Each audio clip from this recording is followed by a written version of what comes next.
আলিপুর কোর্টের এজলাসে বিচারককে হুমকির অভিযোগ। বৈশ্বনাথ চট্টোপাধ্যায় সহ একাধিক আইনজীবীর বিরুদ্ধে অভিযোগ। জেলা জজকে চিঠি দিয়ে নালিশ বিচারকের। একটি মামলার শুনানির সময় দুপক্ষের মধ্যে বাদানুবাদ তৈরি হয়, আর সেই বাদানুবাদ চলাকালীন বৈশ্বনাথ চট্টোপাধ্যায় সহ কয়েকজন আইনজীবী হুমকি দেন। আমাকে দেখে নেওয়া ও আমি নাকি সিন্ডিকেট করি সেটা ভেঙে দেওয়ার হুমকি দেওয়া হয়। ঠিক কি অভিযোগ আমরা জানবো, আমাদের প্রতিনিধি দীপক ঘোষ রয়েছেন। দীপক, মামলা ছিল শুনানি এগিয়ে আনার জন্য শুনানি।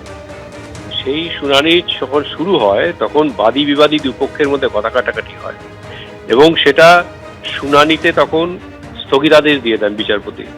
সেই সময় বৈশ্বনাথ চট্টোপাধ্যায় সহ একাধিক আইনজীবী তার সঙ্গী তাদের বিরুদ্ধে যে অভিযোগ বিচারক করেছেন সেটা হলো যে তার এই সিদ্ধান্তের তীব্র প্রতিক্রিয়া আসে।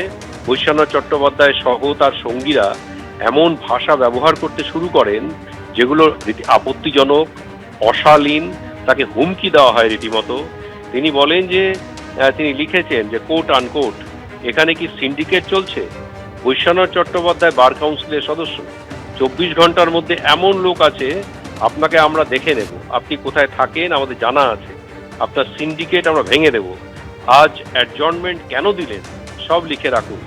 তিনি বলছেন যে এই পরিস্থিতিতে আদালতে কাজ চালানো সম্পূর্ণ অসম্ভব, পরিস্থিতি নিয়ন্ত্রণের বাইরে চলে গিয়েছিল।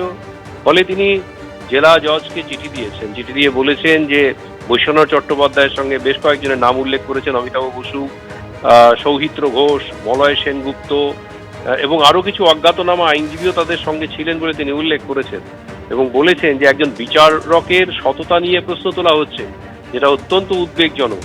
বলে এই পরিস্থিতিতে মামলার শুনানি করা তার পক্ষে সম্ভব নয় বলে তিনি মামলা থেকে নিজেকে সরিয়ে নিলেন এবং তিনি বললেন জেলা জজের কাছে যে এই ঘটনার জন্য প্রশাসনিক ব্যবস্থা নেওয়া হয় সে আর্জি তিনি জানিয়েছেন।